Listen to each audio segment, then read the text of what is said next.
Iran এবার ইসরায়েলে Haifa তেল রিফাইনারিতে হামলা চালিয়েছে। বিশ্বের সর্ববৃহৎ গ্যাসক্ষেত্র ইরানের সাউথ পার্সে ইসরায়েল হামলার প্রতিশোধ হিসেবে মধ্যপ্রাচ্যের বিভিন্ন তেল ও গ্যাস ক্ষেত্রে ইরান দিনভর হামলা চালায়। সর্বশেষ ইসরায়েলের ভেতরে হাইফা রিফাইনারিতে এই হামলা চালায়। ওদিকে অপর এক খবরে সিএনএন জানিয়েছে, ইরানের হামলায় যুক্তরাষ্ট্রের একটি F-35 যুদ্ধবিমান ক্ষতিগ্রস্ত হয়েছে।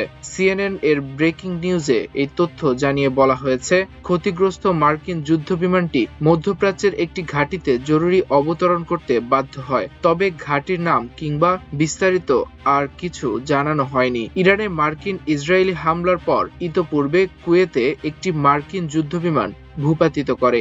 এছাড়া ফ্রেন্ডলি ফাইটে আরও 3টি F-35 মার্কিন যুদ্ধবিমান কুয়েতের আকাশে ধ্বংস হয়।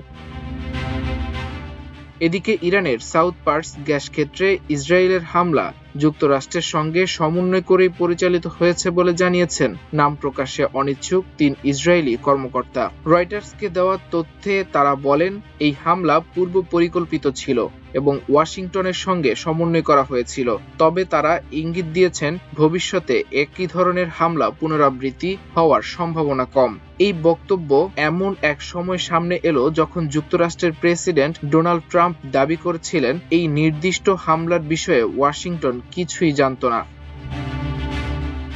এদিকে ইরানের সাম্প্রতিক হামলায় কাতারের তরলীকৃত প্রাকৃতিক গ্যাস LNG রপ্তানির সক্ষমতার 17% ক্ষতিগ্রস্ত হয়েছে। এই ক্ষয়ক্ষতি কাটিয়ে উঠতে ও স্থাপনাগুলো মেরামত করতে 3 থেকে 5 বছর লাগতে পারে। আজ বৃহস্পতিবার বার্তা সংস্থা রয়টার্সকে দেওয়া এক সাক্ষাৎকারে কাতার এনার্জির প্রধান নির্বাহী কর্মকর্তা CEO সাদ আল কাভি কথা জানিয়েছেন। মাল্টিমিডিয়া ডেস্ক, আমার দেশ।